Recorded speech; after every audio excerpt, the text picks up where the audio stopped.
If she was the auto show, she'd be the vehicle on the center floor. And I would say her eyes are like the sunrise, but I don't talk like that. So I would say her eyes remind me of the headlights on the Lamborghini Aventador. My therapist said, "How about food?" I said, "Okay." I think her skin reminds me of the shade of brown of the fried chicken that is fried hard and cooked behind that bulletproof glass at that nasty Chinese store. And forget making poems and haikus. I would tell her, "Let's get straight to the action." And my doctor said, "Stay focused." I said, "Okay." What if I tell her I wish her body was a scientific experiment?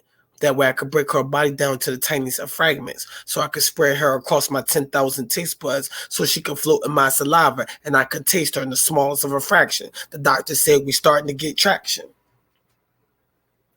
I would say that she is sweet like a sugar cane that can grow in Florida, but I don't talk like that.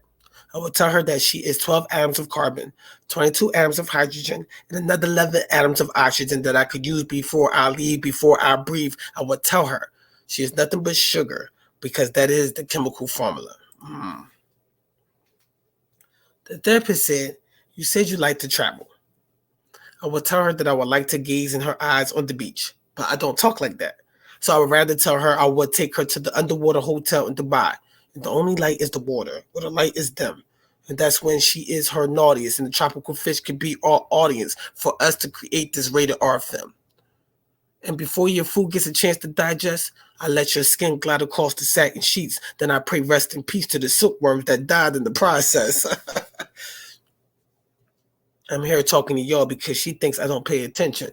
So I need to let her know that something was starting to occur. You see, since her favorite color is pink, I take her to Indonesia, the Komodo Islands, where the sand is the same color as a 90s Cameron Fry. Just for her, I would take a sculpting class and create a statue that I would have to finish soon. So if I ever miss her, I can stare and touch a sculpture that's made out of imported marble in my living room.